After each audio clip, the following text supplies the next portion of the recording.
Hello guys, welcome to today's video. Today I'm going to be talking to you about face masks, how to wear them effectively, a few tips and hacks that I've got over the past few months when I've been wearing them. So without any further ado, let's get started. First thing you do before you touch your mask is that you wash your hands with warm water and soap for more than 20 seconds.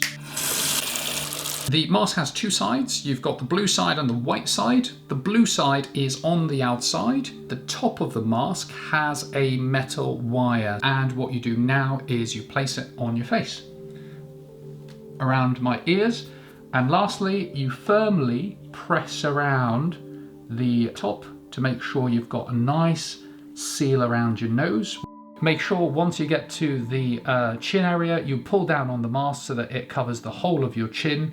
With this mask, I found that the only tricky part is that this area and this area doesn't really have a great seal, and as the day goes on, the mask can become a bit more flimsy. So I've got a really good hack to try and solve that, and what I'll do is just explain to you how you can achieve that in a moment. Once you're done with your work and you want to take the mask off, it's important you don't touch the mask itself, and it's important you use the actual strings. So you take the strings off and you pop it in the bin. To get a better seal with the surgical mask, I found that if you fold the mask in half, and then if you can make a knot as close to the mask as you can so that the two strings are knotted together, you open the mask out and make sure on the inside that the pleat folds beside the knot. So as you can see here, the pleat is folded on the inside next to the knot so that once you